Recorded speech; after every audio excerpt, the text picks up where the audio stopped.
Good morning, ladies and gentlemen. Welcome to the George W. Norris Legislative Chamber for the 13th day of the 108th Legislature second session. Our chaplain today from Senator John Kavanaugh's district is Pastor Jacob Richardson, City Light Mosaic Church in Omaha. Please rise. Awesome. Let's pray. God, we thank you for this day. We thank you for Lord, these servants who come to work for the good of our state. We thank you for their dedication to human flourishing and to working, just for good to come to Nebraska. God, I pray that you would bless them. I pray that you would give them wisdom today as they debate. God, would you give them discernment and would you help them work well, God, for the good of our state, and know that there are so many people who are thankful for them and their service to our neighbors, to our friends. God, would you fill them with your spirit and do a great work in them and through them, I pray. Amen. I recognize Senator Hansen for the Pledge of Allegiance. Senator Lowe. Please join with me in the Pledge of Allegiance. I pledge allegiance to the flag of the United States of America and to the republic for which it stands, one nation under God, indivisible, with liberty and justice for all.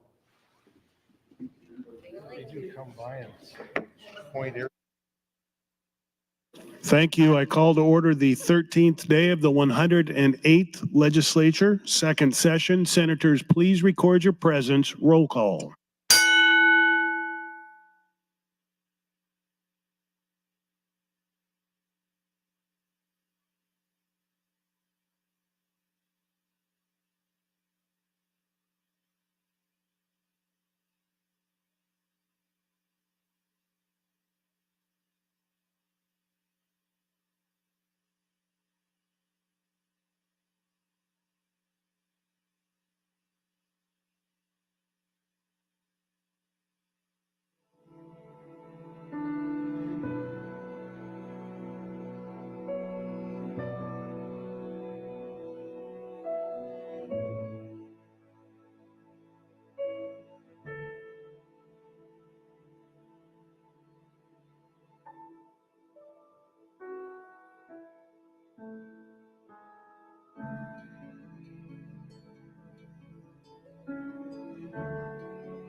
Mr. Clerk, please record.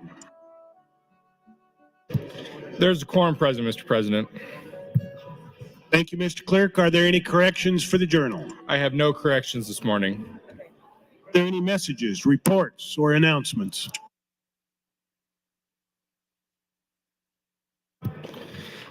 Mr. President, a single item. Communication from Senator Decay to the Speaker indicating that Legislative Bill 1301 will be selected as a personal priority bill for the session. That's all I have this time. Senator Vargas would like to announce and recognize the Doctor of the Day, Dr. Teresa Hatcher of Omaha. Please stand and be recognized by your Nebraska Legislature.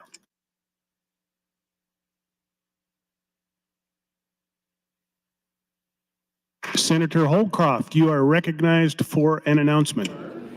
Thank you, Mr. President.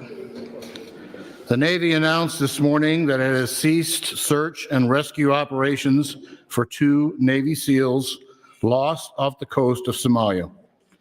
I ask for a moment of silence for these brave sailors who have made the ultimate sacrifice for their country.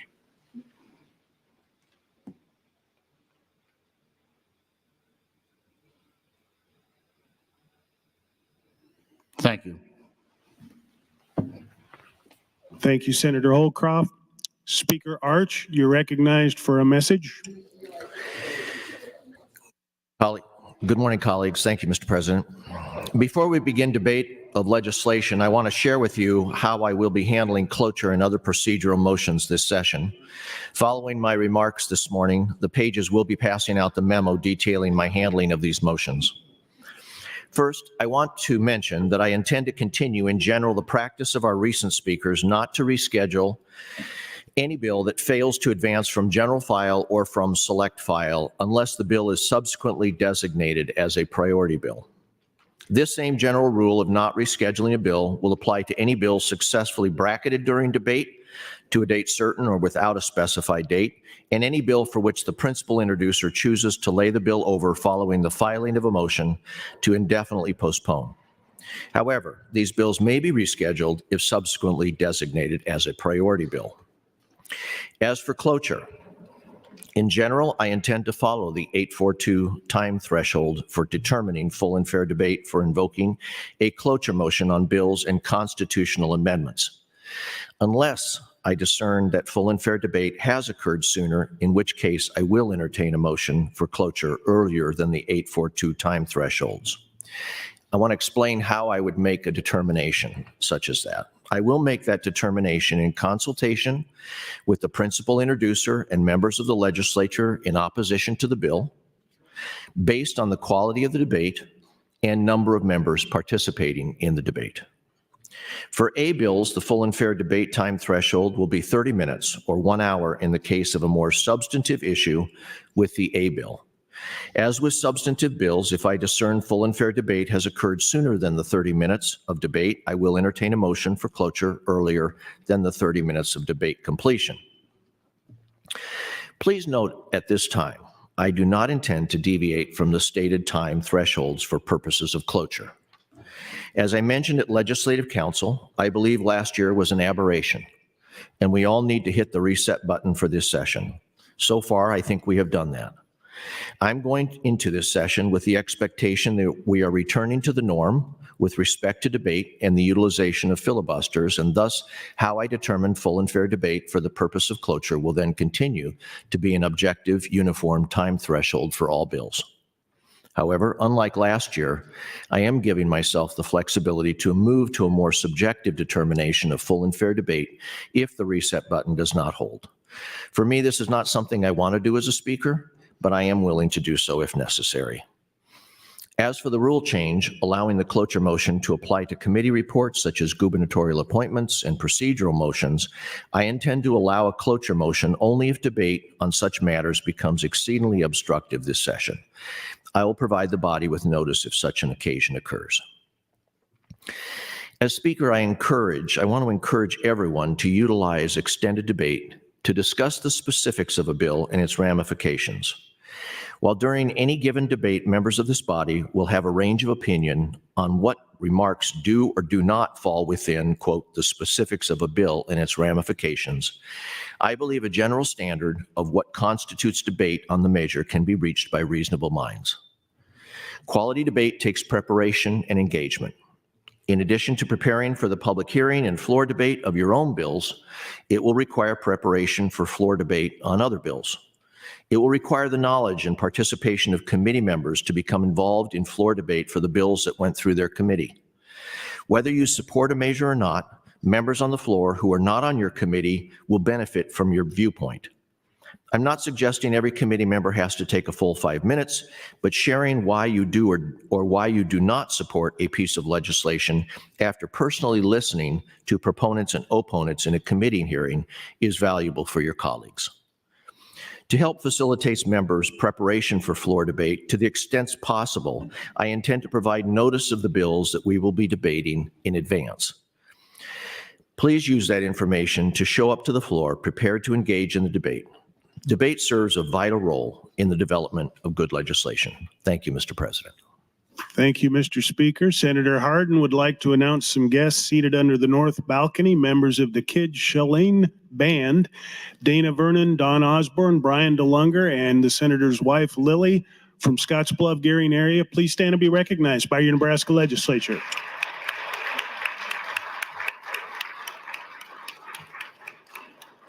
Mr. Clerk, please proceed to the first item on the agenda.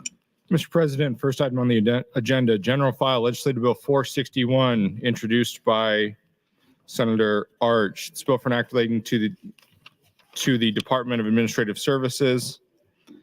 Names and act, changes, transfers, and eliminates provisions relating to the material division of the Department of Administrative Services, procurement of services and personal property, provides changes and eliminates definitions, eliminates obsolete provisions, harmonizes provisions, repeals the original section, now repeals several sections. Bill is read for the first time on January 13th of last year and referred to the Government, Military, and Veterans Affairs Committee, chaired by Senator Brewer. That committee placed the bill on general file with committee amendments, Mr. President. Speaker Arch, you are recognized to open. Thank you, Mr. President, and good morning, colleagues. It is my pleasure to bring to you today for consideration the first bill of the 2024 session, my priority bill, LB 461. It was my personal priority bill last session, but we didn't get to it, so I reprioritized it for this session. I consider this bill to be an example of good government legislation. LB 461 is a bill that has been literally years in the making, and I am grateful to have both Senator Michaela Cavanaugh and Senator Tom Brewer, Chairman of the Government Committee, join me as co-sponsors of this measure. A public hearing on LB 461 was held on February 10th of last year in front of the Government, Military, and Veterans Affairs Committee. There was no opposition testimony, and there is no fiscal note. So what is LB 461? It is a much-needed, long overdue update of Nebraska statutes governing procurement, purchasing. Our procurement statutes were originally enacted in the 1940s and have not had any significant updating for over 20 years. And why, after all this time, are we seeking to rehaul our procurement statutes? Let me provide you some background. In 2019, the Department of Health and Human Services entered into a contract with St. Francis Ministries for child welfare case management services in the Eastern Service Area. The St. Francis bid was 40% below that of the incumbent service provider, and soon the St. Francis contract was plagued with financial instability and performance deficiencies. The contract would eventually be terminated. During the 2021 session, Senator Michaela Cavanaugh introduced and the body adopted LR 29, which created the Eastern Service Area Child Welfare Special Investigative and Oversight Committee, also known as the LR 29 Committee. The committee was joined by the Health and Human Services Committee, and there were 14 members in total. I served as chairman of that committee, and Senator Wayne was the vice chairman. Committee members still serving in the legislature include Senator Wayne, Senator Michaela Cavanaugh, Senator Day, Senator Hansen, Senator Walls, Senator Clements, Senator McKinney, Senator Merman, and Senator Sanders. Legal counsel for the committee went through thousands of pages of documents. We conducted surveys, sought judicial input, held numerous listening sessions and hearings, and eventually released a lengthy report on December 15th, 2021, with a number of recommendations. That report can be found on the legislature's website. One of the main goals of the LR 29 committee was to identify the process of decision-making behind DHHS entering into such a flawed contract with St. Francis. Interestingly, as part of our investigative process, thank you, Mr. President. Interestingly, as part of our investigative process, we identified two other similar procurement failures in 2007 and 2014. A terminated contract to update the Medicaid Management Information System and a terminated contract to update the state's Medicaid eligibility and enrollment system. Both contracts were awarded to the lowest bidders. Both cost the state millions of dollars before the contracts were ended, and the end product, software development in these two cases, was not delivered. With this information, the committee began to suspect a system issue that was producing similar results that crossed several administrations and multiple directors. It became clear that while St. Francis had significant internal issues that prevented it from properly functioning, it was Nebraska's procurement process that allowed St. Francis to be awarded the contract in the first place. The primary conclusion of the committee was that the state needed to reform its procurement system to support better decision-making in the future. In response to the LR 29 committee findings, I introduced LB 1037 during the 2022 session. The bill, which was passed and signed into law, directed the Department of Administrative Services, DAS, in consultation with the legislature to hire a contractor with expertise in procurement to conduct an in-depth analysis of the state's procurement process. On June 17, 2022, DAS entered into a contract with Acaso Consulting. Acaso, who had experience in other states reviewing their procurement processes, reviewed our state statutes, rules, reports, and manuals, and conducted extensive interviews that included procurement stakeholders and legislators.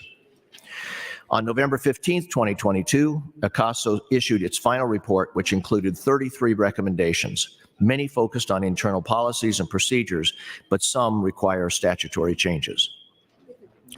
To date, of those 33 recommendations, DAS has implemented 23 and is in the process of completing implementation of 2 more, including the transition to a fully electronic procurement system, which was authorized by the legislature.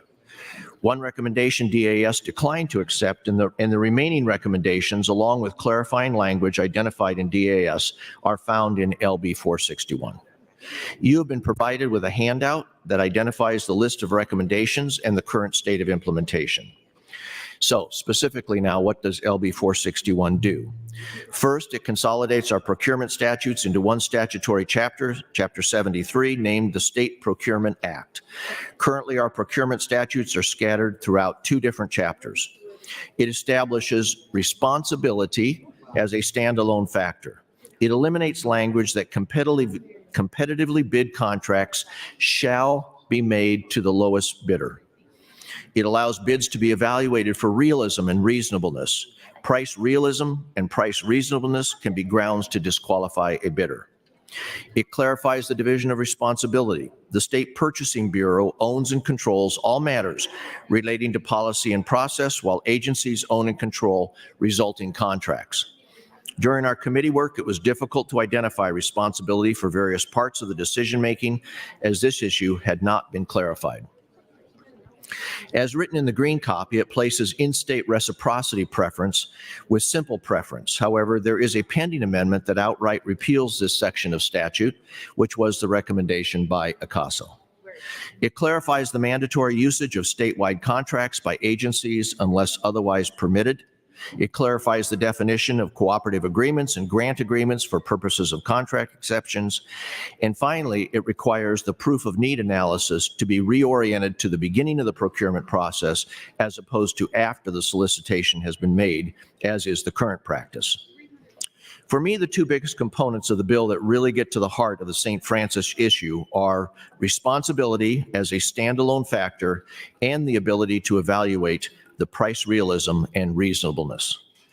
Regarding the establishment of responsibility as a standalone factor, current language states that competitively bid contracts shall be made to the lowest responsible bidder, and that is a phrase, lowest responsible bidder, automatically favoring the lowest bidder and making the contract evaluation cost-focused.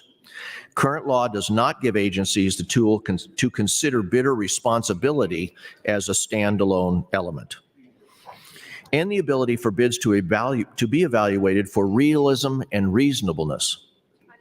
This bill allows for price realism and price reasonableness to be grounds to disqualify a bidder. Realism: is the bid realistic? Can the job really be done for that price? And price reasonableness: is that bid the going rate or is it too high? While all the recommendations in the report will improve our procurement process, these two provisions are key. Had emphasis been placed on the most responsible bidder as opposed to the lowest responsible bidder, it is likely the St. Francis contract, in addition to the other two failed contracts that I mentioned, would not have been entered into in the first place. Our current statutes automatically put too much weight in favor of the lowest bidder. While we must be responsible stewards of taxpayer dollars, we must also make sure we are entering into contracts with responsible bidders, not just the lowest bidder.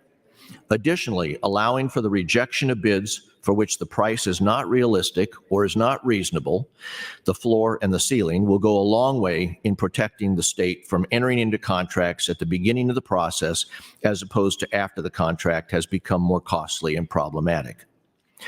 In the St. Francis contract, the bid came in 40% lower than the bid of the previous contractor, Promise Ship, who had held the contract for nearly 10 years previously. Had there been the ability to subjectively analyze this bid based on realism, the extremely low bid would have been a huge red flag. As it turned out, the bid was not realistic, and the contract with St. Francis ultimately ended up being $3.7 million more than the original bid by Promise Ship. Annually, the state oversees hundreds of contracts worth billions of dollars to carry out our government functions to serve Nebraska. It's been over 20 years since we have updated our procurement procedures. I think ACASO did a thorough evaluation. The Department of Administrative Services supports this bill and has been very cooperative in implementation. I urge you to vote green on LB 461. Thank you, Mr. President. Thank you, Speaker Arch. Mr. Clerk, as the clerk indicated, there's amendments from the Government Committee. Senator Brewer, you're recognized to speak. Thank you, Mr. President. Speaker Arch's LB 461 was heard in the Government Committee last February the 10th. 3 proponents testified Speaker Arch, Director Jason Jackson from DAS, and a representative from Nebraska Chapter Association of General Contractors. There was no opposition, nor was there any neutral testimony. The Government Committee reported the bill out as AM 389. This bill proposes a lot of changes to our state procurement process. The Speaker developed LB 461 to try and improve these procedures. We all want to make sure that we're good stewards of our taxpayer resources. This committee amendment makes just a couple of tweaks to that bill. First, it would repeal the resident bidder preference that actually hurts Nebraska contractors who bid on jobs outside of the state. The original version of LB 461 tried to tinker with this resident bidder language. Ultimately, it was decided that we're better just to get rid of it. Second, AM 389 adds references to the Nebraska state colleges in several sections, where in the green copy, the bill talked only about the university system. We want to make sure that these improvements in the process apply broadly across state government operations. I want to thank the Speaker for his work on this issue. Recommend your green vote on Committee Amendment AM 389 and green vote on LB 461. Thank you, Mr. President.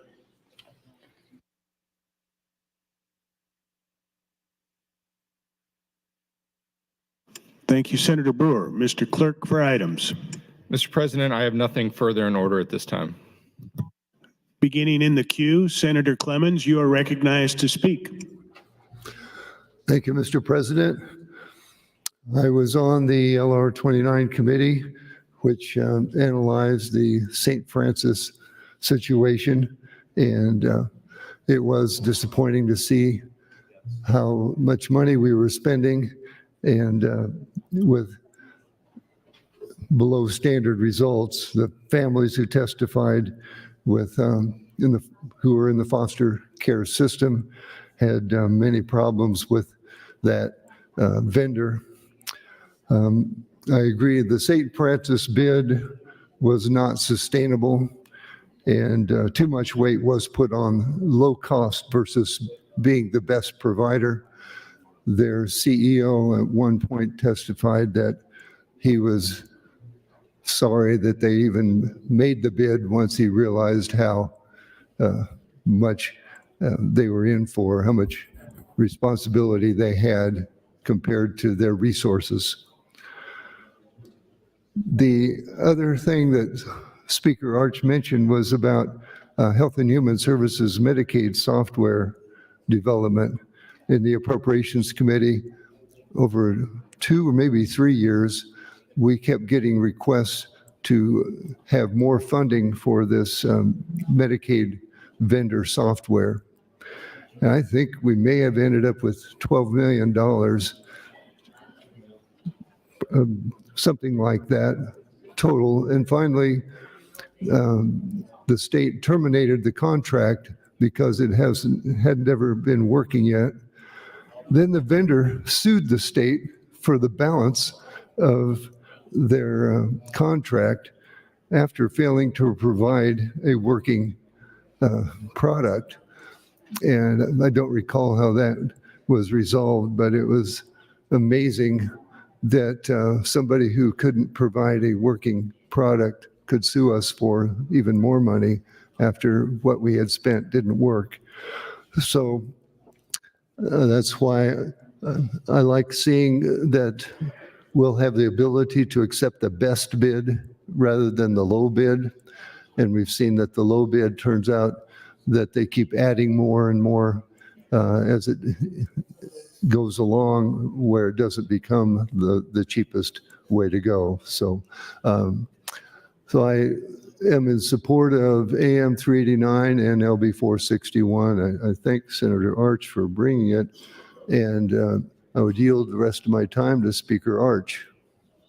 Speaker Arch, you have 2 minutes and 8 seconds. Thank you, Mr. President.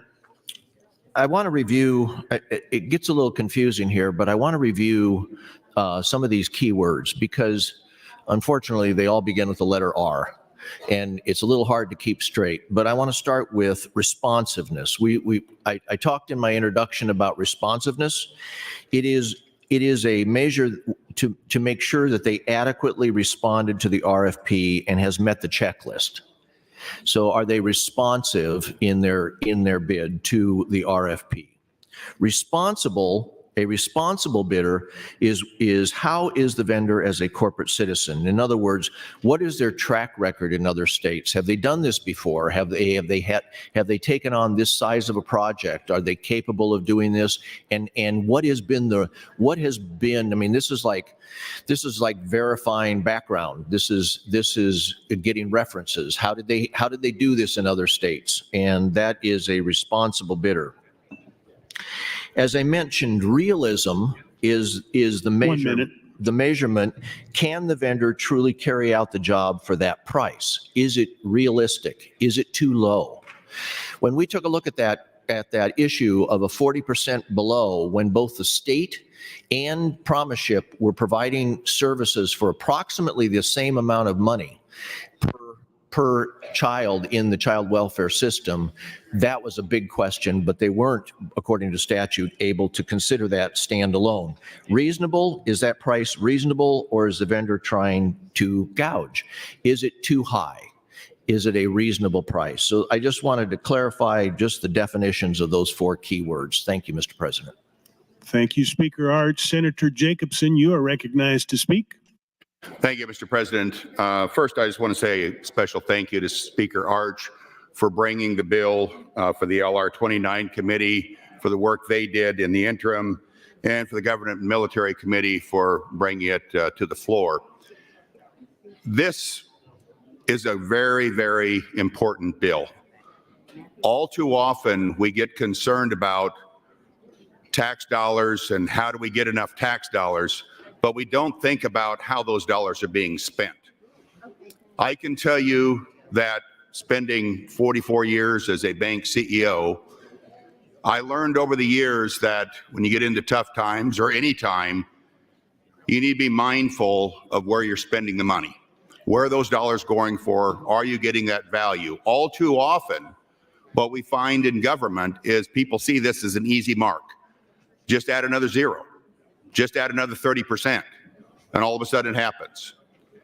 I appreciated working on the governor's property tax working group this summer. Senator Armendariz pointed out something she found in her role in procurement at the hospital where she works, where it was pointed out that it was a technology bid, and she was looking for a lower price, and so they lowered the rate and then told her, well, your rate's already quite a bit lower than what we're bidding for the state. And her question was, well, why isn't the state getting a better deal? Well, they just didn't negotiate as well. Well, the truth is one reason they don't negotiate as well is because the handcuffs that we put on them before. This bill does what I think should have been done a long time ago, and I hope every other political subdivision that looks at this same thing. This is not always about the lowest bidder. It's about who can deliver the job, who can do the job, and do we need the job done? And I can tell you in meetings with the governor, I know his staff is very, very focused on how can we cut the spending at the state level that we don't need to be spending. And I don't mean cutting valuable services. I mean being more efficient, more focused on the dollars that we spend. This is a great bill. I hope all my colleagues join in support of this bill. It's a great way to start this session off by moving this bill forward. And I would be willing to yield any remainder of my time to Speaker Arch if he wants it. I don't know whether he was quite done on where he was at, and he's in a conversation over there, but if he would like the time, I would certainly yield it to him. Thank you, Mr. President. Speaker Arch, 2 minutes, 30 seconds. Thank you, Mr. President. One of the questions that has been provided to me has to do with protests, and I want to talk a little bit about that because I know that that's been a large issue. What happens if a vendor is unhappy with the process? And I will tell you that there were 2 schools of thoughts on this. One, it ought to go to the courts. 2, it ought to be handled administratively. The Acosta report, if you read it, strongly recommended not legislating specific protest procedures, and you'll find that on page 60 to 62 of their report. Protest procedures in other states are complex and may actually incentivize larger vendors with financial resources to protest, creating disadvantage to smaller vendors. And complexity can lead to significant delays in the contract execution.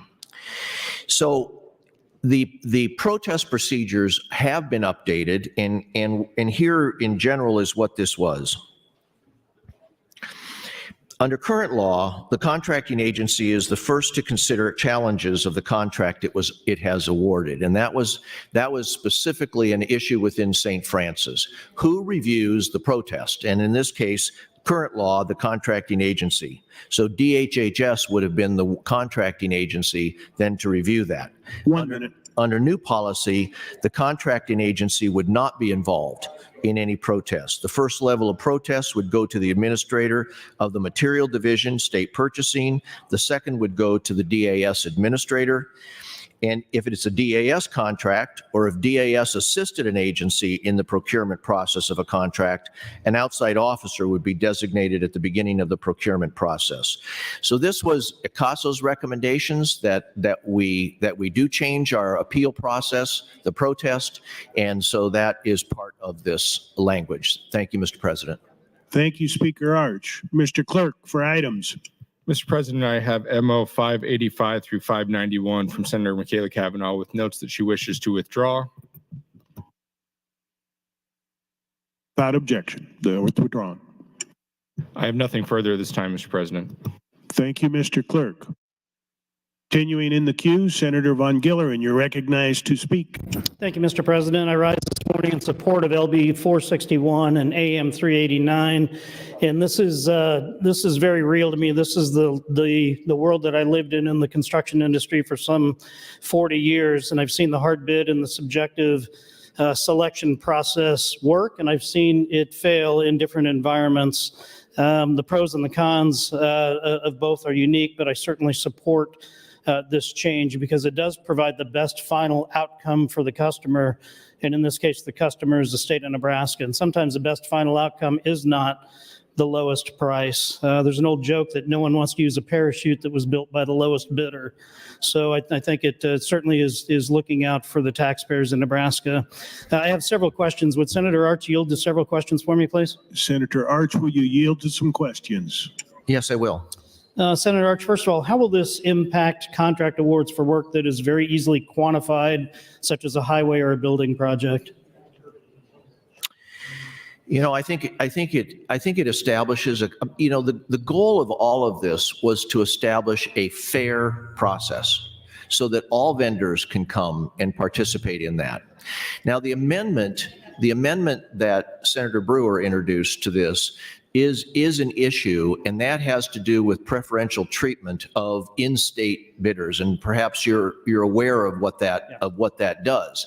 There's a golden rule, I guess, is the language that is used, and if we give preference to in-state bidders, then when those contractors from this state try to go into, for instance, Iowa and bid on a contract, it triggers them to give preferential. And so it was felt best that we eliminate that language altogether, not give required preferential or even may preferential, and allow that to be an even playing field. So hope that explains some of that. Very good. Yeah. Thank you, Senator Arch. Actually, that answers my second question too, and that was regarding the preferentials. So thank you for responding to those questions. I yield the remainder of my time. Thank you, Senator Arch and Von Gilleren. Senator Michaela Cavanaugh, you're recognized to speak. Thank you, Mr. President. Good morning, colleagues. I'm very appreciative to Speaker Arch for bringing this bill and making it his priority, and for all of the work that has been done on this issue. I first want to acknowledge the historical importance of work in this matter. We're very beneficial to have staff that stays with us from office to office. And I don't think that much of this work could have happened without Tyler Manhood, who I believe now works for Senator Iba. He worked for Senator Mark Coulterman for many years, and he did a lot of the behind the scenes work on the procurement issue. And I just want to acknowledge his hard work and diligence in this endeavor. This has been a labor of love for many of us, and it speaks to how, when the legislature is functioning, what great things we can accomplish. This came together, the LR 29 committee, out of dedication into looking at the procurement process, starting with the Inspector General's Office of Child Welfare and the collaboration between that office and this body, collaboration between myself and then Speaker Mike Hilgers and Chair of the Executive Board, Dan Hughes, and now Speaker Arch, who was at the time the chair of the HHS committee. A lot went into this work, and I'm grateful to Speaker Arch for his dedication to this issue and his oversight of this. There are still some issues that we need to continue to address with our procurement process, but this is an amazing first step. And I am sorry, colleagues, I just got distracted by the cutest baby in the entire world up at the clerk's desk. I am going to have to yield my time so I can go get my hands on that baby win. Thank you very much. Thank you, Senator Kavanaugh. Senator Hansen would like to announce some guests in the North Balcony, members of Abate, Nebraska from across the state. Please stand and be recognized by your Nebraska Legislature.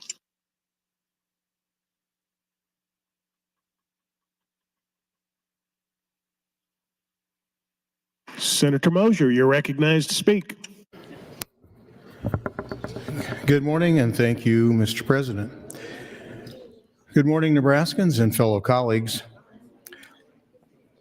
This bill is a bright spot in what the legislature usually does. Normally, we're worried about raising money and spending it, and we don't spend sometimes enough time analyzing how we spend it. So for the legislature to look critically at what contracts we enter into and whether we're getting our money's worth is a very important function, and I'm not going to waste a whole lot of time saying anything more than that. But in my 18 years or so in government, in my experience, it's been the case that raising the money and having the money in the budget is the most important thing. And then once the budget is there, the work rises to reach the level of the budget, or money is spent because it is in the budget and it has to be spent. So I think this is a refreshing perspective moving forward. And I appreciate all the people that worked on this, and hopefully we'll be able to come up with more common sense ways to look at how we spend money. Thank you. Thank you, Senator Mosier. Senator Vargas, you're recognized to speak. Thank you very much, President. I'll be brief. This is one I want to thank everybody that's worked on this initiative and this bill. I say initiative, and I should probably take that back. This is a reaction. I'm glad that we're all really excited, happy, and it's a good labor of love. But as Speaker Arch knows, part of the process that we took in doing this felt very, very reactive. And part of it is because, and I say this as somebody on the Appropriations Committee, one of the longest sort of tenured individuals on the committee, is that these contracts, when people are telling us that they go through the bid process, they go through this process, and they try to get, they move forward with a contract, we should be obviously getting the best possible quality that we need and deserve for our constituents and for taxpayers. And this was not this administration, but previous administration, where we fell short from the administration and also from the compliance that's due with these contracts. And so this is making sure that we're improving upon this process is going to be critical, but it's not going to only happen from the legislation. It's also going to happen from the watchful eye of individuals that are going to be here beyond the tenure of Speaker Arch and those of us that are going to be gone at the end of this year, term limited out. So as a word of caution, every single contract, not just the ones that are touching DHHS, it is incumbent upon us to look at this, make sure we're holding agencies accountable for following through on it, in as much as we're also supporting this.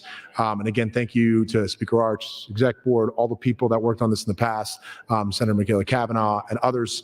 And I urge your green vote on the amendment on LB 461. Thank you.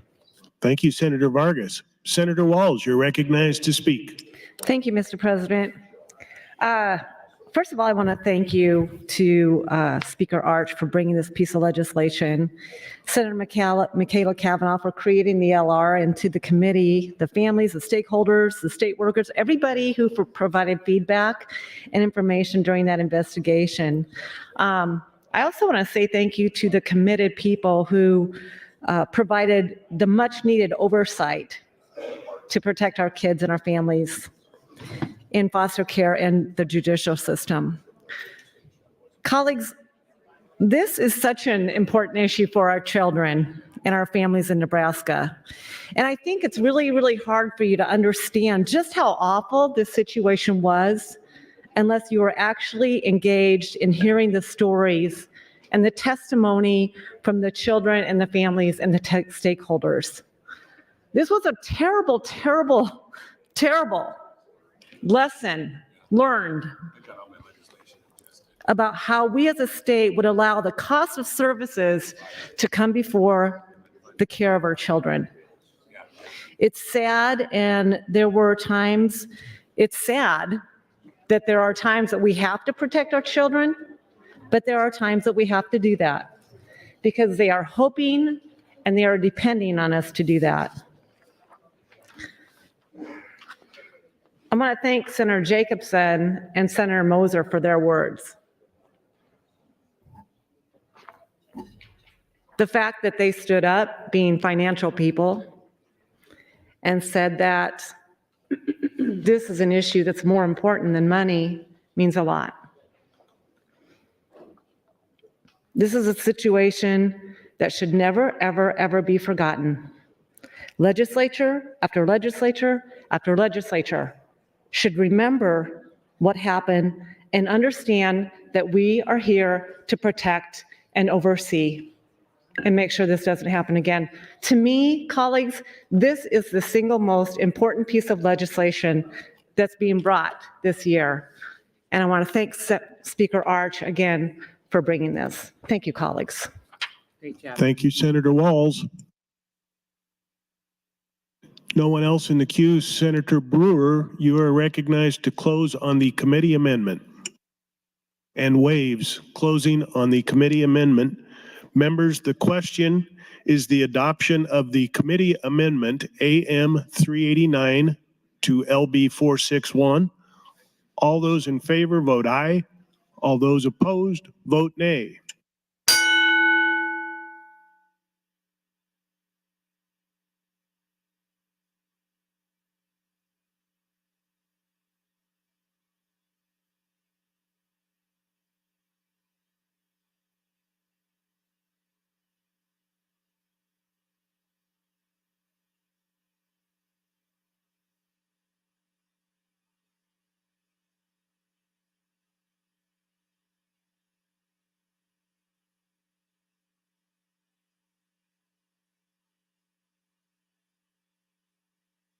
Record, Mr. Clerk. 41 ayes, 0 nays on adoption of the committee amendment. The amendment is adopted. Seeing no one else in the queue, Speaker Arch, excuse me. Mr. President, a couple additional items. The next item that is in order is a motion from Senator Steve Erdman to pass over LB 461 with a note that he wishes to withdraw. In that case, Mr. President, I have nothing further on the bill. Thank you, Mr. Clerk. Speaker Arch, you're recognized to close on LB 461. Thank you, Mr. President, and thank you to my colleagues who, I say, went through this with 14 senators involved in this. This was a very deliberative process that we went through. As I mentioned, thousands of documents, pages of documents, hearings, interviews, sworn testimony. It was a very deliberative process, and I appreciate everyone that participated with me in that process. So LB 461, just again, the quick bullet points of what it does. It consolidates procurement statutes into one chapter. It establishes responsibility as a standalone factor. It allows bids to be evaluated for realism and reasonableness. It clarifies the division of responsibility. This was I'll pause there for a second because I didn't really address that. When we were going through the hearing process, of course, the question was, well, who's responsible for this decision?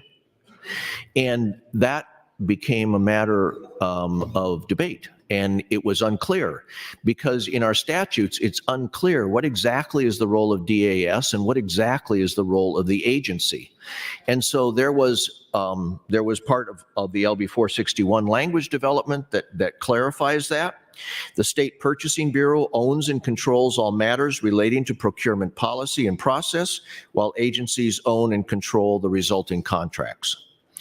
It replaces in-state reciprocity preference, and we now have eliminated that language. It clarifies the mandatory usage of statewide contracts by agencies unless otherwise permitted. It clarifies definition of cooperative agreements and grant agreements for purposes of contract exceptions. And it requires the proof of need analysis to be reoriented to the beginning of the procurement process. I want to thank Department of Administrative Services, Director Jackson. He has worked very closely, he and his staff. We've had multiple meetings to make sure that we have now put into place, not only in statute, but in the policy manuals that the department uses to manage the vendor purchasing. And we believe we've made a significant step. And so thank you for your support. I would appreciate now a green vote on LB 461. Thank you, Mr. President. Thank you, Speaker Arch. Members, the question is the advancement of LB 461 to E&R initial. All those in favor, vote aye. All those opposed, vote nay.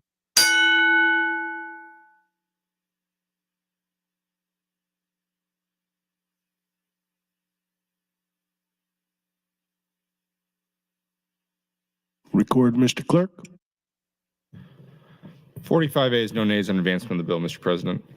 It is advanced. Mr. Clerk, items for the record, please.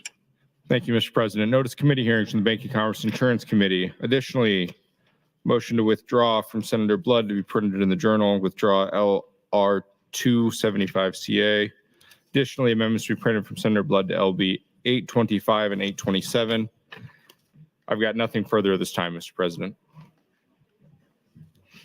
Mr. Clerk, for the next item on the agenda.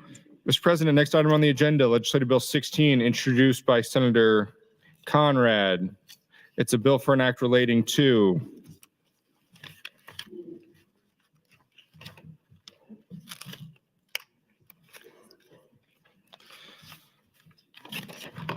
occupational licenses. Changes requirements for membership of the State Electrical Board, provides powers and duties for the State Electrical Board, defines a term, provides for federal preemption, provides for applicability of provisions, requires occupational boards to make determination regarding an applicant with a criminal conviction, requires occupational boards to issue an occupational license or government certification based on occupational license or government certification, private certification, or work experience in another state or in the United States military, provides for jurisprudential examinations and appeals from denial of a license, changes provisions relating to preliminary applications by individuals with a criminal conviction, harmonized provisions, and repeals original section. Bill was read for the first time on January 5th of the previous year and referred to the Government, Military, and Veterans Affairs Committee. That committee placed the bill on general file with committee amendments, Mr. President. Thank you, Mr. Clerk. Senator Conrad, you are recognized to open. Thank you, Mr. President. Good morning, colleagues. I hope that you each had a restful weekend, and it is good to be joined together again. It is my distinct honor to present LB 16 to the legislature. This measure was originally introduced by our friend Senator Breezy, but when he was appointed to become the Nebraska State Treasurer, I, as a proud co-sponsor, agreed to help steward this measure through the legislature this year. So I definitely want to thank Senator Breezy for his leadership on this measure, and maybe walk backwards in time just a little bit to give a shout out to our friend and former colleague, Senator Laura Epke, who really started Nebraska down a thoughtful, robust path in regards to occupational licensure reform. I'd also like to thank then Senator Andrew Legrone, who brought forward a similar measure during his time in the legislature. Senator John McCollister, who carried on the work during his tenure in the legislature, and then give a shout out to the incredible set of diverse co-sponsors that have joined me in support of this measure. And I think if you look at the list of co-sponsors, if you look at the committee statement, if you look at those from our second house who came forward in support of this measure, I hope that one common thread that you will glean is how this measure, which is about addressing our state's #1 challenge in regards to workforce issues, has generated such widespread support across the political spectrum and across the state. This is the exact kind of bill that I think is amongst the most powerful and cool to work on, when you find that convergence of ideologies coming together, perhaps for different reasons, but to achieve the same ends. And so let's get down to the details of what LB 16 is. This is a bill that lifts up in a comprehensive manner an opportunity to remove existing barriers to obtaining an occupational license in Nebraska. At its essence, this workforce bill has gone through a number of changes since introduction, and you will hear more about that when my friend Senator Brewer opens on the committee amendment, and then later when I have an opportunity to introduce the amendment to the committee amendment. But this is the product of a significant amount, in fact, years in the making of hard work with a diverse set of stakeholders that have come together to address technical issues and substantive issues. And I think that these amendments will reflect our current agreements, strengthen the proposal moving through the process, and should be adopted as well. Colleagues, to be clear, I do not believe that LB 16 is the only answer to our workforce challenges in our state, but it does have the potential to make a positive difference in addressing our state's #1 challenge by reducing barriers to entry into occupations in Nebraska, particularly for military spouses, for those moving here from other states, and for those who perhaps are starting their career and moving up the rungs of the economic ladder. Additionally, there are key components in this legislation that help to lift up and remove existing barriers for system-impacted Nebraskans so that they have a meaningful opportunity upon reentry for second chance employment, which fosters our shared public safety goals. As anyone can agree that a good job is one of the best anti-recidivism tools that we have available. So you may remember during the COVID pandemic, then Governor Ricketts worked with my friends Senator Merman and Senator Sanders to bring forward additional measures to enhance reciprocal licensing, particularly in regards to filling vacancies in healthcare professions. So This body has already made a commitment through the work of first Senator Epke in occupational review, then Senator Merman and Senator Sanders in regards to expanding recognition. And what LB 16 does is just brings more professions underneath that existing legal and policy framework.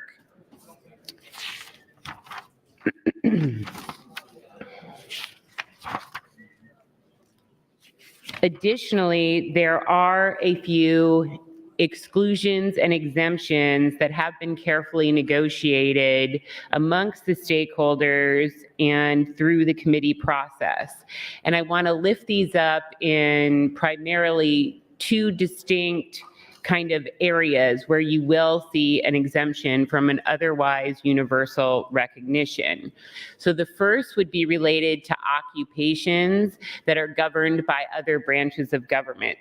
A good example of this would be attorneys who are governed by the Supreme Court.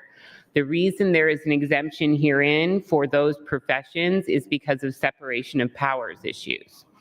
Additionally, you will see significant exemptions when it comes to professions that are primarily governed on the federal level due to federal preemption and federalism issues. So these would be a lot of the professions in regards to banking and financial services and otherwise that are governed by those components.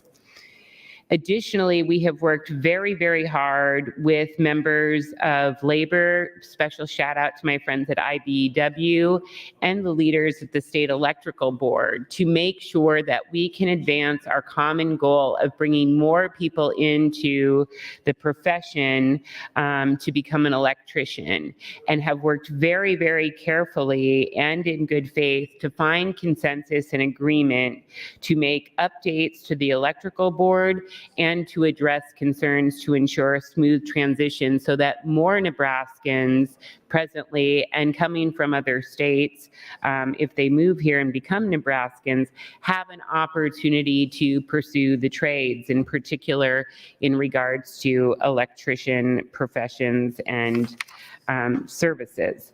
So with that, Mr. President, I would also just like to provide a few additional points as we frame up our debate here. About 20 of our sister states or so have already moved forward with very similar policies like LB 16 that provides broad universal recognition.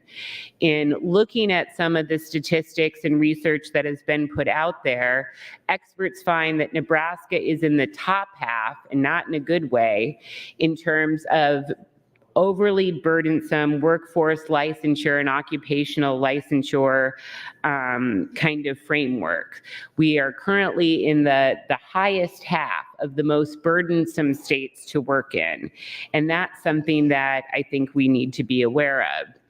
Additionally, what the research shows from our sister states that have moved more quickly in terms of implementing universal licensure reform is what they have seen is increased workforce participation, decreased cost to customers. 1 minute. And thank you, Mr. President, and overall economic benefits for their states. Colleagues, ultimately, this is about removing needless red tape from our statute books. This is about opening up competition. This is about opening up economic freedom and prosperity. And this is about getting government out of the way when it comes to individuals who are seeking an opportunity to work and pursue their dreams.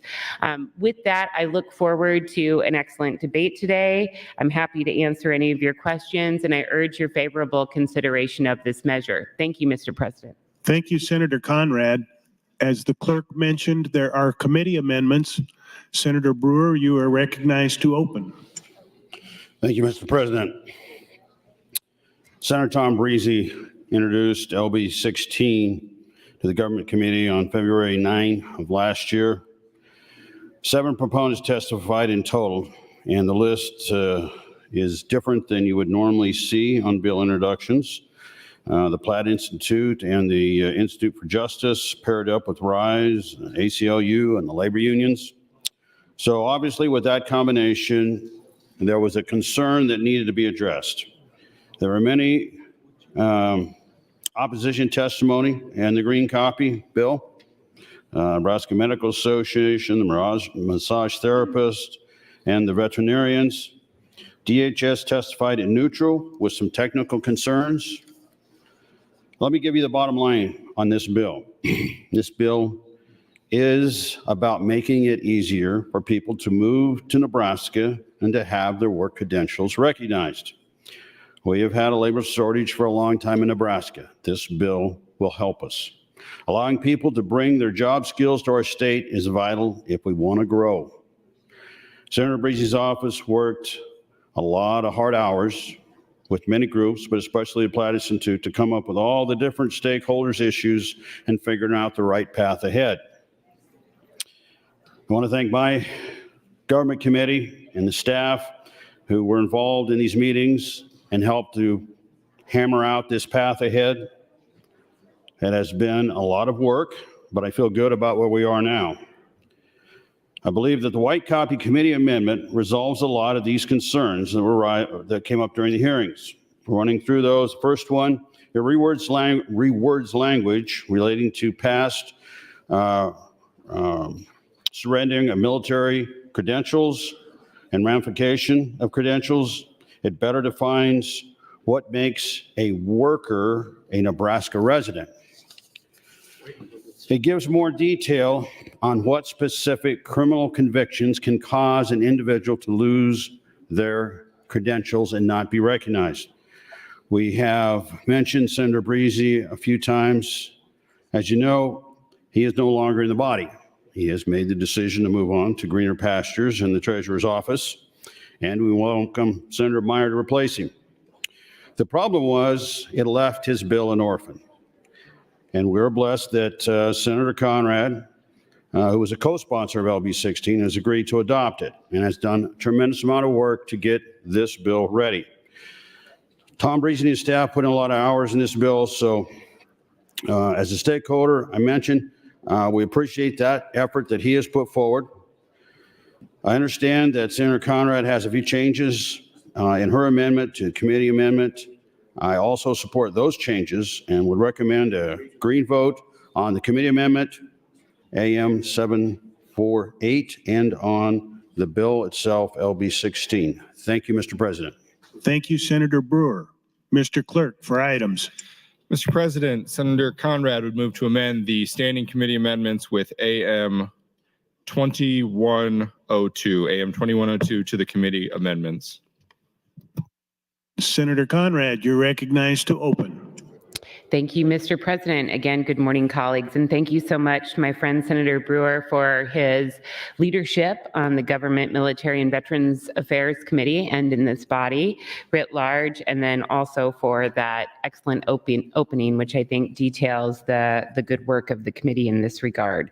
So this amendment, AM 2102, was again carefully negotiated. I think the negotiation started with Senator Breezy while he was still a member of the body, and then I and others picked up on that after his appointment to become state treasurer.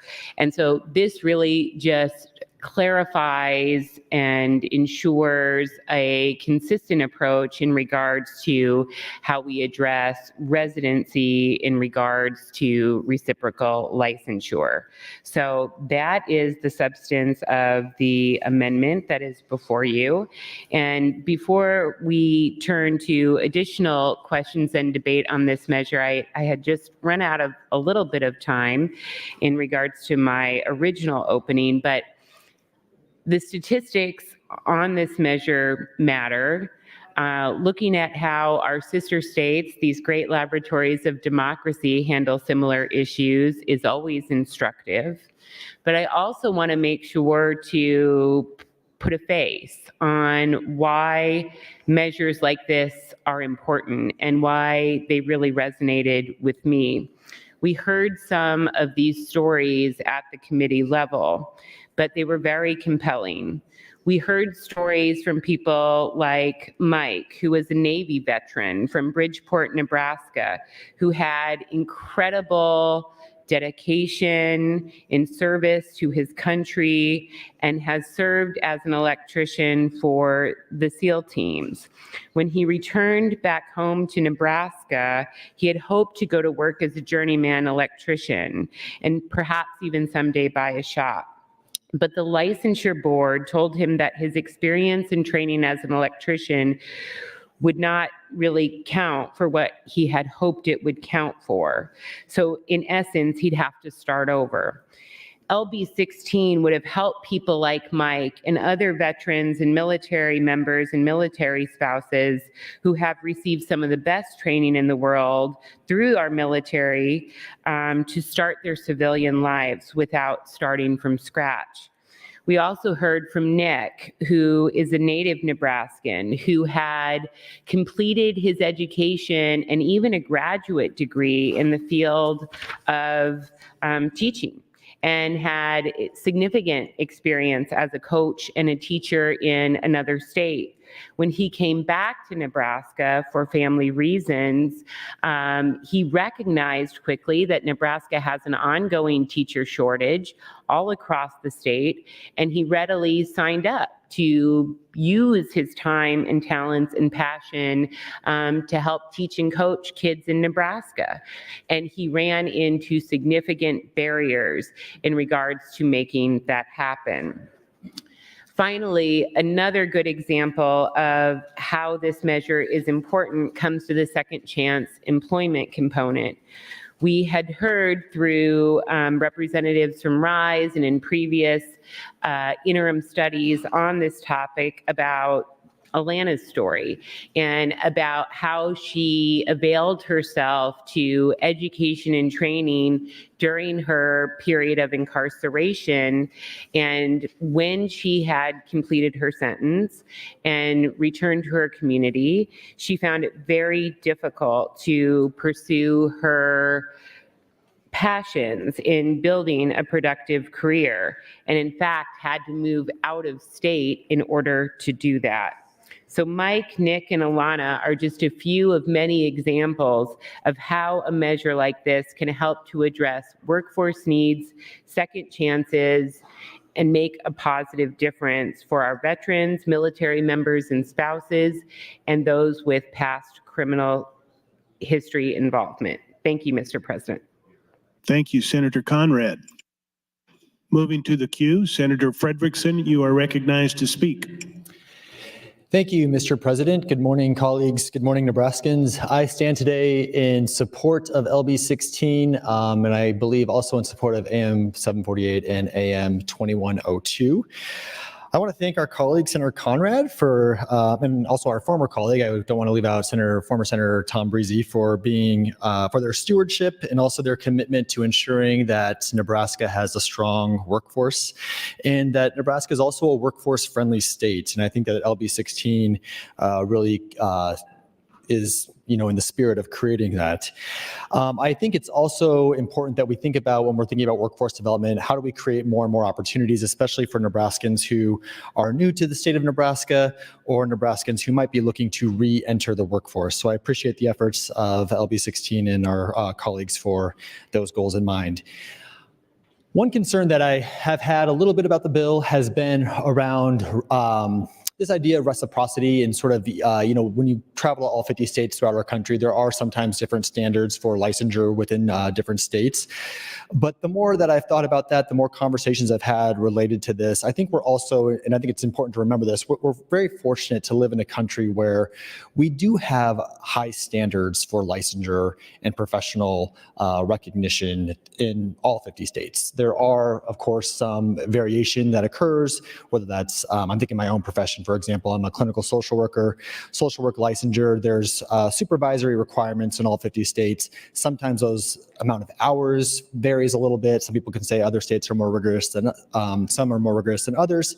But I do think we are fortunate to live in a country where professional standards in general across the board are quite high. And I think the net benefit as a result is more positive. I also want to say that I think this bill sends a very clear message of showing folks that Nebraska is welcoming to jumping into the workforce and getting into the workforce, especially folks who might be a spouse or a family member who was relocated to our state. This is an opportunity to get folks more involved in the community, get folks more involved in the economy, and to also help Nebraska live up to all it can be, which is a lot. I do have one question for my colleague and friend from the Fight in 46, Senator Danielle Conrad. I don't know if she left the floor. Oh, there she is. She's actually in the middle of a conversation, so maybe she's not available. But one question I did have was, we've seen some legislation in the past related to licensure compacts, and I know there's a number of different compacts available versus licensure reciprocity. So I don't know if she's available with that or not, but I will just kind of float that out there and maybe speak with her off the mic about that. But in general, I support this bill, LB 16, and I appreciate Senator Conrad and former Senator Breezy for bringing this bill. Thank you, Mr. President. Thank you, Senator Frederickson. Senator Jacobson, you're recognized to speak. Thank you, Mr. President. Well, I rise in support of AM 2102, AM 748, and LB 16. I also want to thank everyone involved in bringing this forward. I do know that this is an important bill. We need to get as many people eligible to fill vacancies of jobs throughout the state. This is a smart and really intelligent way to do that. Obviously, like anything else, it's hard to be opposed to making more job people available for jobs, but we also need to make sure that we're looking carefully at licensure requirements and also looking at, particularly on the criminal side, that not everyone serves in a state penitentiary because of some crack residue in a pipe. Some do some very bad things, and including murder and including rape and incest and on down the list of criminal activities that would be banned and would not be included in this. I would also tell you that there are people in prison for fraud. And so when it comes to banking industry and the securities industry, this becomes important as well. If someone's been involved in embezzlement and fraud, we certainly do not want to be able to bring them into the industry and allow them the opportunity to recommit those particular crimes, particularly today when you start looking at the dollars that are available, that could be involved, and the prevalence of fraud that occurs in the industry today due to the fraudsters that are out there. So it's important to note that on page 7 of the bill, occupations that would be regulated would be the Supreme Court, the Department of Banking and Finance, the Board of Engineers and Architects, Board of Geologists, Board of Realtors, and so on. So I am supportive of the bill with the amendments. I think those amendments are very important to make this a workable bill that really accomplishes what we intend to accomplish, but yet provides protections for those industries that we don't get bad actors involved in the industry, carte blanche, simply because we're trying to do the right thing. So with that, I'll yield the remainder of my time, Mr. President. Thank you. Thank you, Senator Jacobson. Senator Holdcroft, you're recognized to speak. Thank you, Mr. President. And I rise in support of AM 2102, AM 748, and LB 16. And I'd like to focus my comments on the second chance piece of this legislation. And there's a movie out about this very topic, and some of us, actually Platt Institute arranged for a number of us to view the film last session at downtown Lincoln. It's called Free to Care, and I'd just like to read the synopsis for that movie. Over 30 years ago, Lisa Creason attempted to rob a Subway cash register. She had no plan, no weapon, and no getaway car. Not a good plan. It was an act of desperation to feed her infant daughter, and it resulted in a criminal record she couldn't escape. Lisa lives in Illinois. While in nursing school, a law passed that prevented her from becoming a nurse. Her path out of poverty. Lisa refused this future, and she began fighting tooth and nail to overturn the law. Today, because of her determination, Lisa works as a registered nurse, saving the lives of many and fighting daily to overturn similar laws across the United States. This film is a story of hope, forgiveness, and the power of a do-it-yourself attitude. So kind of the inspiration for this bill. I also, as a member of the Judiciary Committee, had the opportunity during the interim to visit a number of correction centers and also a number of parole hearings. And I found that the key to parole is a plan. And that is something actually the parole board does, I think, very well. They actually, a couple of years before your parole eligibility date, they meet with you in a review to start talking about putting together your plan for parole. And when you come before the parole board, if you don't have a job lined up, if you don't have a place to live, if you don't have a support community, you're probably not going to see parole. And so this is an opportunity for to identify to people currently incarcerated of what opportunities they have in the outside, so they don't end up putting together a plan and then find out that they're not eligible for that job because they have a conviction. So that's why I'm supporting this bill, and I urge your green vote on LB 16. Thank you. Thank you, Senator Holdcroft. Senator Lowe, you're recognized to speak. Thank you, Lieutenant Governor.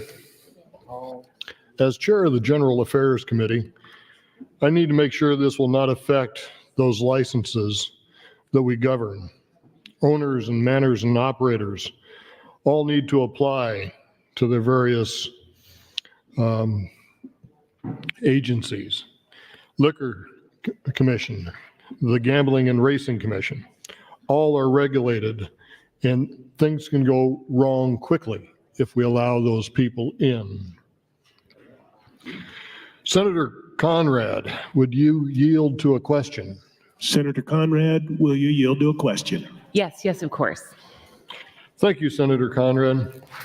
Will LB 16 affect, or AM 748 and AM 2102, affect those agencies that we need to make sure that the applicant's records reviewed? We may be able to disqualify them because of their past records. Thank you so much, Senator Lowe. I really appreciate you giving me a heads up before so that I can give you a cogent answer for the record. But thank you for bringing forward that important question, because LB 16 and the related amendments that are filed and on the board and for your consideration does not apply, for example, to things like the Liquor Commission or to things like liquor licenses, because the key distinction here is that these are business licenses, not individual occupational licenses. So I hope that is helpful to your consideration, and I appreciate the heads up and appreciate the opportunity to clarify that for the record. Thank you, Senator Conrad. Yeah, these were some of the questions I had in government and military, and I believe they were answered there too. But I just wanted to make sure that we had it on the record that that these were individual occupant licenses. And if I would yield the rest of my time to Senator Conrad if she would choose to use it. Senator Conrad, you have 2 minutes, 44 seconds. Thank you so much to my friend, Senator Lowe. And in response to my friend, Senator Frederickson's question, sorry, I was off the mic visiting with other colleagues, but I appreciate and am grateful for him lifting up how universal recognition works in relation to things like a professional compact. Actually, these approaches are complementary to each other and help to fill in gaps. But let me give you just a quick example. An interstate compact, of course, is a binding agreement among states to recognize occupational licensure issued by any state that has enacted that agreement.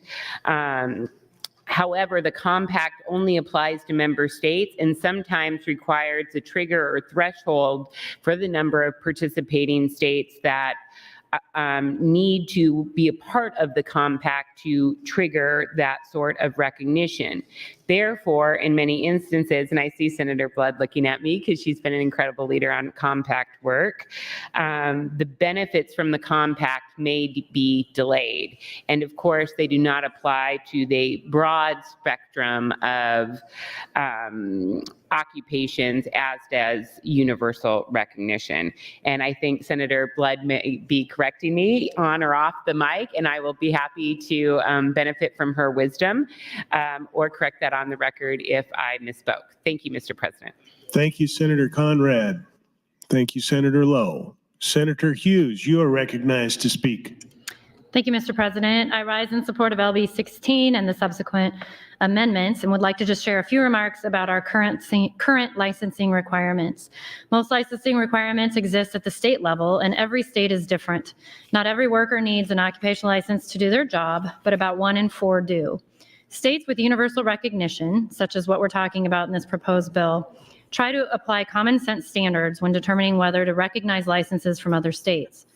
Scope of practice is the key issue, not the differences in the number of required training hours or the specific title of a license, but whether comparable work can be done under the license.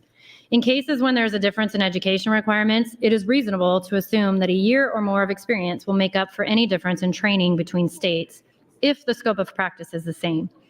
In 2021, the legislature passed 2 bills with universal recognition components. Universal recognition for many healthcare-related occupations, LB 390. And in 21, the legislature also passed LB 389, which provides for effective universal recognition for military spouse teachers. LB 390, which was introduced by Senator Merman, passed 40-1, and LB 389 from Senator Sanders passed 46-1 back in 2021. If universal recognition can work for these 2 industries, then I believe it's time for us to support LB 16 to bring even more licensed occupations under the universal recognition umbrella. Nebraska has a critical shortage of workers, and LB 16 provides a solution to help address this shortage. I thank you for your consideration and for listening and urge your support. Thank you, Mr. President. Thank you, Senator Hughes. Senator DeBoer, you're recognized to speak. Thank you, Mr. President. I've always been a sort of slightly reluctant person on this issue in the past, just because I want to make sure that we are not putting ourselves in a position where some other state might have very loose licensing standards and we get a glut of folks from that state. So I was wondering if Senator Conrad would answer a couple of questions. Senator Conrad, will you yield to some questions? Yes, of course.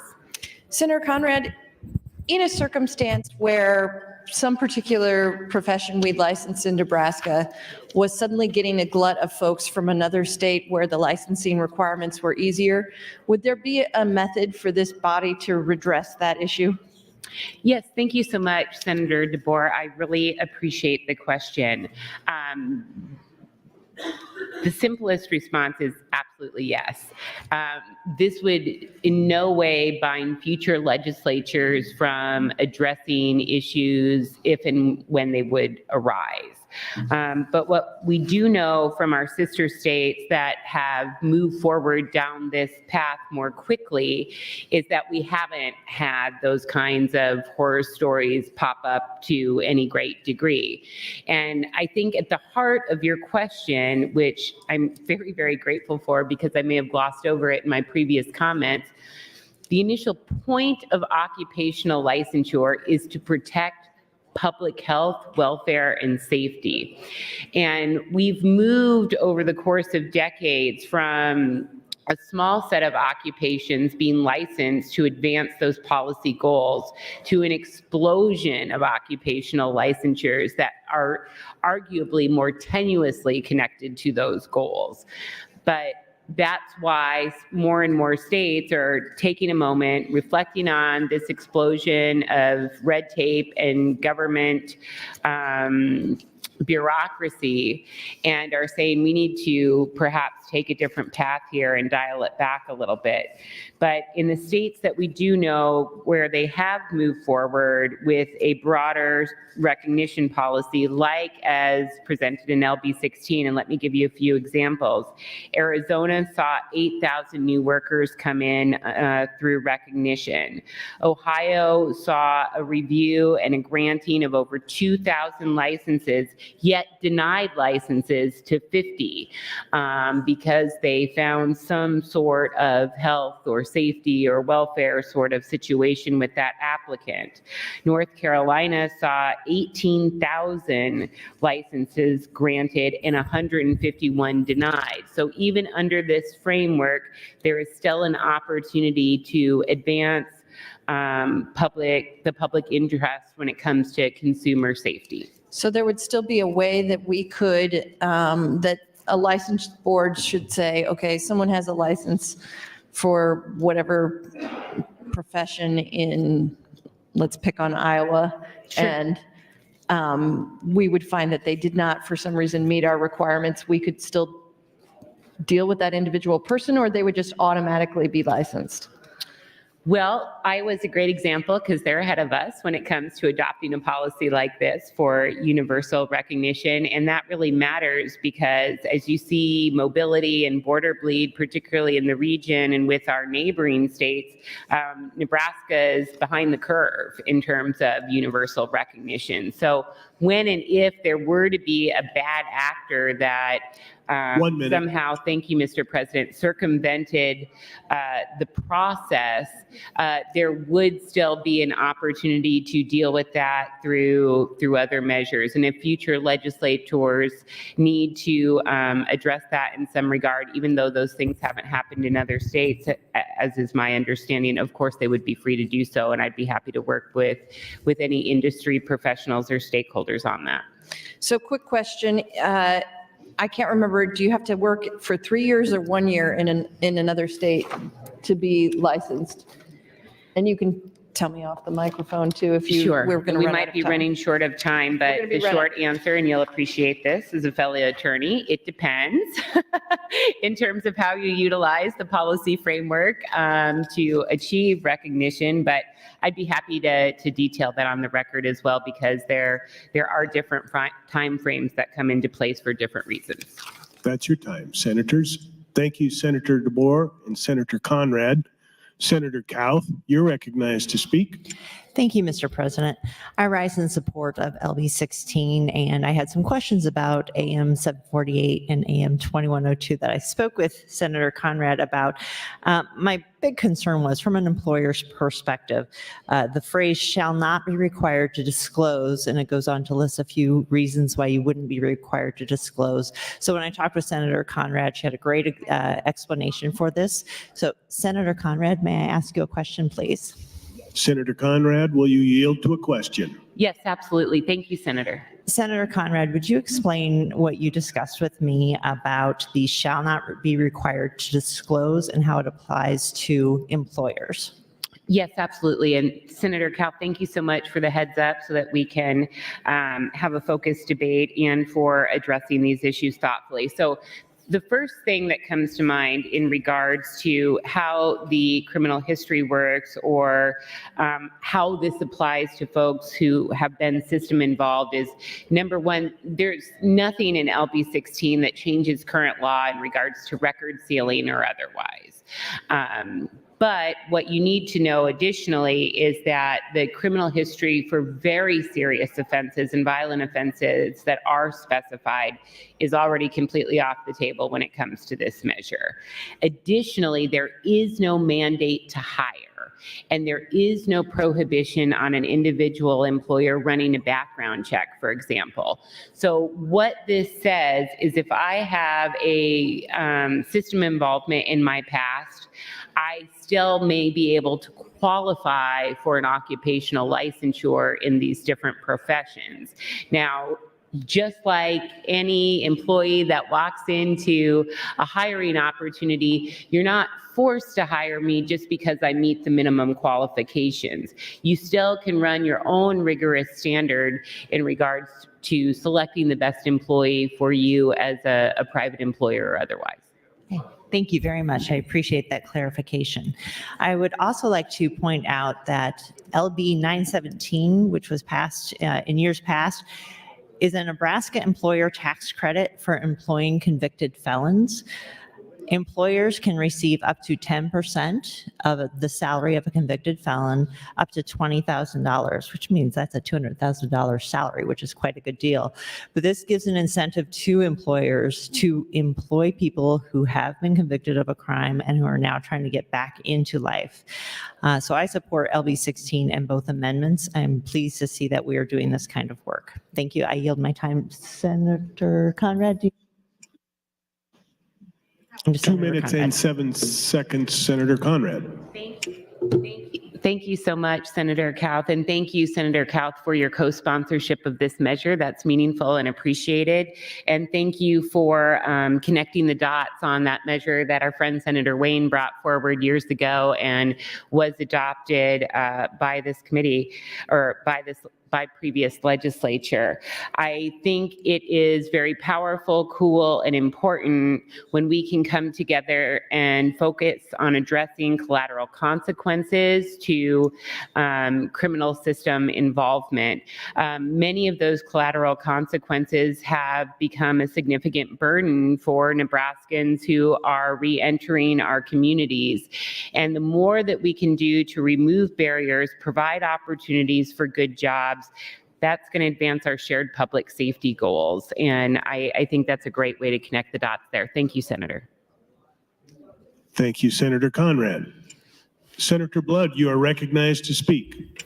Thank you, Mr. President. Fellow senators, friends, all, I stand in support of both amendments and the underlying bill.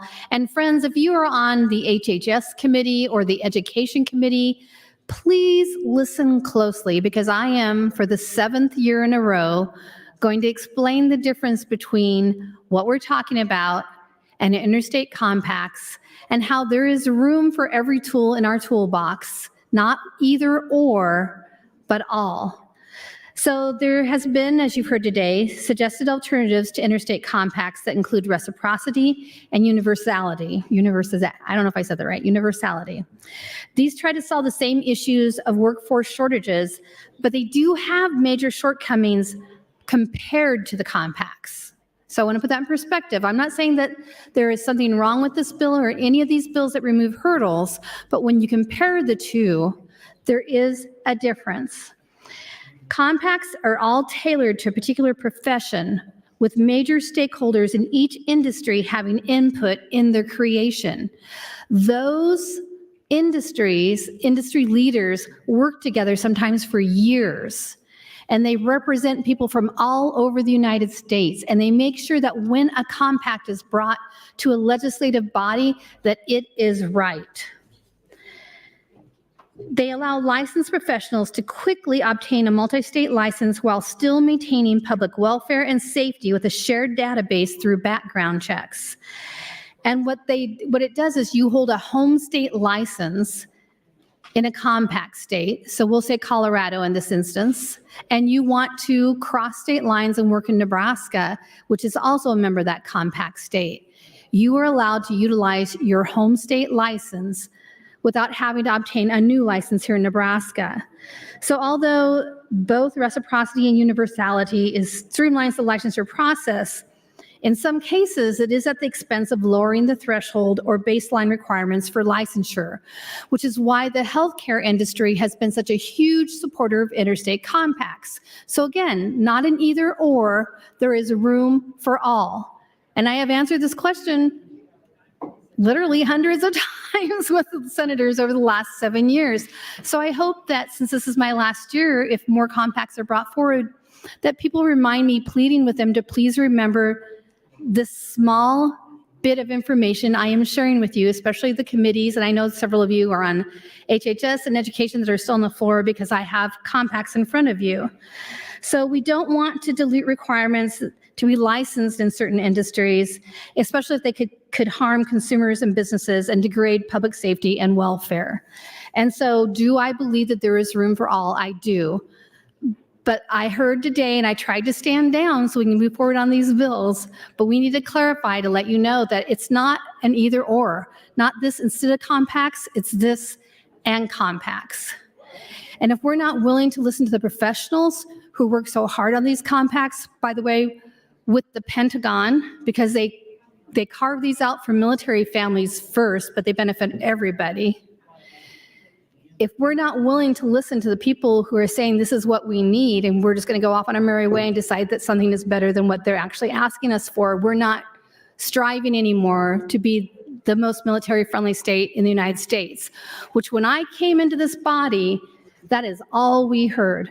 We need to move forward. We need to work with the Military Families Office of the Pentagon. We need to become the most military-friendly state in the United States. And as a result of that, we are a leader in the United States when it comes to interstate compacts, and you all should be proud of it because you and who came before you did this. So again, I do stand in support of both amendments. I do stand in support of the bill, but I remind you as we move forward is not an either or, but all. Thank you, Mr. President. Thank you, Senator Blood. See no one else in the queue. Senator Conrad, you're recognized to close on AM 2102. Thank you so much, Mr. President, and thank you so much to my colleagues who have asked thoughtful questions, helped to build a clear record, and shared their leadership and expertise on things like how universal recognition complements things like workforce compacts and professional compacts. And I'm very, very grateful for Senator Blood's leadership in that regard. I was telling her off the mic, she's the queen of compacts. And I think that the record is clear on that in regards to her fighting hard for military spouses and others to streamline our approach to welcoming them to Nebraska and welcoming them to our economy. Colleagues, just another quick point for the record, since I picked up this measure from Senator Breezy, the amendments that he has filed to the bill will not be considered. I've triple checked that with the clerk's office, and it's my understanding they were primarily placeholder protective in general anyway, but just in case anybody had questions about that, I wanted to be clear in that regard. Finally, in closing, and I would ask for your positive consideration of AM 2102, AM 748, and LB 16. This is a workforce bill. We have been able to identify significant consensus during our time together and over the interim period on addressing Nebraska's top challenges, which very diverse stakeholders across the state have been clear include addressing workforce shortages in Nebraska as among one of the top issues in Nebraska. This will help to address those issues along with other solutions like job training, childcare, housing, and education. But in Nebraska today, nearly 1 in 4 jobs, or almost 200 occupations, require some sort of state license. Many of Nebraska's licensing requirements are burdensome and arbitrary as compared to our sister states. We need to remove red tape. We need to remove barriers. We need to remove needless, arbitrary, and vague measures that prevent Nebraskans from pursuing their dreams, from seeking a productive and meaningful profession in our economy. And we need to recognize the role of government should not be about picking winners and losers in regards to how somebody performs with their practice, but should be about protecting the public first and only when it comes to occupational licensure reform. It's time to get big government out of the way, and it's time to open up economic freedom and prosperity for more Nebraskans and more that we welcome to Nebraska. With that, I would urge your support and thank you for the thoughtful debate. Thank you, Mr. President. Thank you, Senator Conrad. Members, the question is the adoption of AM 2102. All those in favor vote aye. All those opposed vote nay.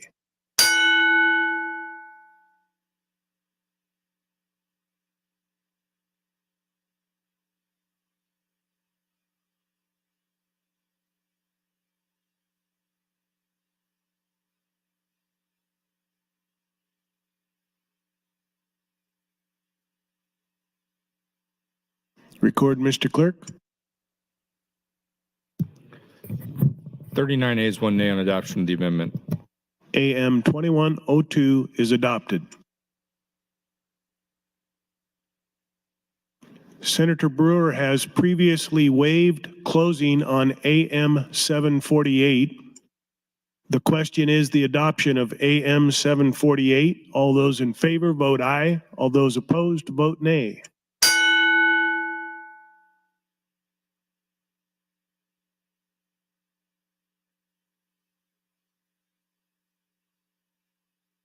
Record, Mr. Clerk. 38 ayes, 1 nay on adoption of the committee amendment, Mr. President. The amendment is adopted.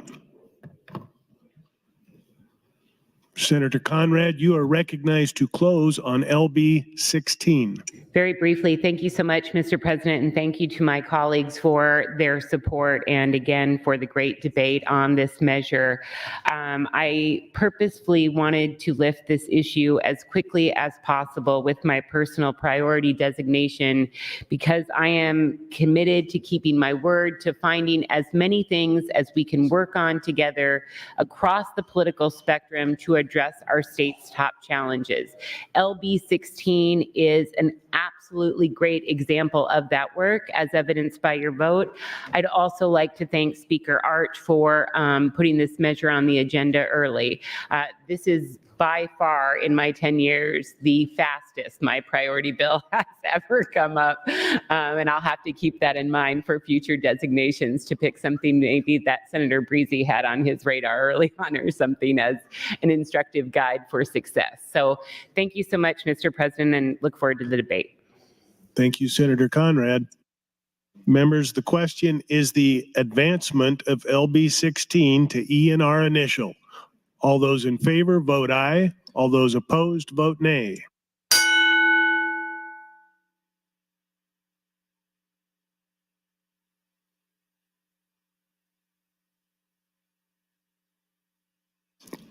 Record, Mr. Clerk.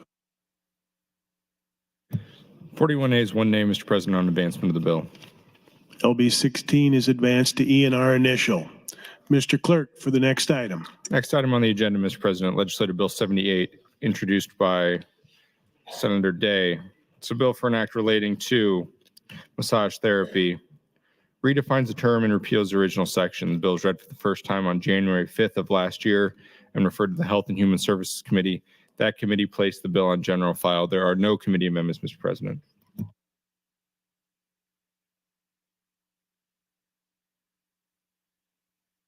Senator Day, you're recognized to open.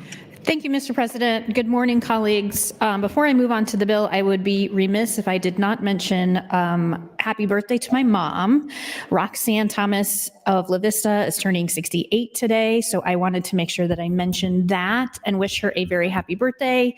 If you're watching, please make sure you remember to reach out to her and wish her a happy 68th birthday today. So, LB 78 is a bill to bring Nebraska's definition of massage therapy into alignment with state and federal regulations and treat it as a wellness and healthcare service rather than a cosmetic one. The current definition in Chapter 38 was enacted in 1986, and since then, a number of changes in other areas of statute have made this definition obsolete. Specifically, the state's Uniform Credentialing Act, which recognizes massage therapy as a form of healthcare. Currently, 21 states, along with numerous private insurers, the VA, Medicare Advantage plans, and HSAs, recognize massage therapy as an integral component of health and wellness. These entities have taken steps to incorporate coverage for massage therapy within their comprehensive plans. Furthermore, in practice, we're seeing doctors in Nebraska utilize massage therapy as a health service, such as Dr. Thomas Brooks of UNMC, who notes that massage therapy not only serves as a relief for chronic pain in his patients, but also as a way to ease anxiety for patients before major procedures. These observations are consistent with emerging research that consistently shows that massage therapy is an effective way to manage chronic pain. These kinds of examples should resonate at a time when we're trying to find ways to offer alternatives to medication in light of the potential for dependency, especially in chronic pain management medication. As a result of the nationwide opioid epidemic, this kind of emphasis on non-pharmaceutical pain management was recently passed into law with the bipartisan No Pain Act, which was co-sponsored by 26 Democratic and 24 Republican senators, and focuses on removing barriers to non-opioid pain management at the federal level. This approach was supported by the American Medical Association and the American Academy of Pain Management, both of whom supported the bill. This broad support has carried over to Nebraska, where LB 78 advanced from committee unanimously with no opposition testimony, no fiscal note, and thanks to Speaker Arch, a speaker priority. A lot has changed since 1986 in how the medical community views massage therapy, and this should be reflected in law. Simply put, LB 78 brings us up to speed with how Nebraskans utilize massage therapy, and with that, I ask for your green vote on LB 78. Thank you. Thank you, Senator Day. Mr. Clerk, for items. Mr. President, as it concerns Legislative Bill 78, Senator Hunt has MO 250 through 257, excluding 256, and AM 1037, with notes that she wishes to withdraw. Additionally, Senator Michaela Cavanaugh has MOs 243 through 246, as well as AM 962, 996, and 998, all with notes that she would withdraw those as well. In that case, Mr. President, I have nothing further on the bill. Returning to the queue, Senator Hansen, you're recognized to speak. Thank you, Mr. President. Just briefly, just want to mention that this did come in front of HHS, and it did come out of Committee 7-0. This is a good bill that really does just primarily update some language.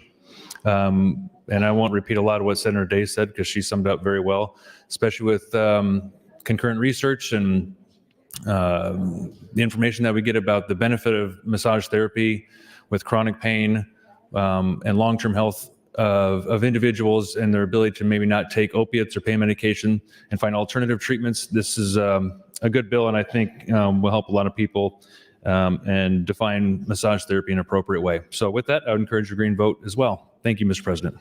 Thank you, Senator Hansen. Seeing no one else in the queue, Senator Day, you recognized and waive closing. Members, the question is the advancement of LB 78 to ENR initial. All those in favor vote aye. All those opposed vote nay.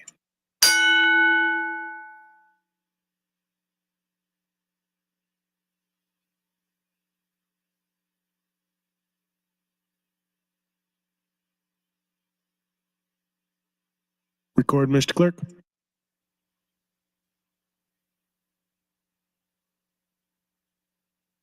35 ayes, no nays, Mr. President, on advancement of the bill. LB 78 advances to ENR initial. Mr. Clerk, for items. Thank you, Mr. President. Notice committee hearing from the General Affairs Committee as well as the Urban Affairs Committee. Amendments to be printed from Senator Lippincott to LB 52A. Notice that the Urban Affairs Committee has selected Legislative Bill 164 as one of its committee priorities. Legislative Bill 164, Urban Affairs Committee Priority Bill.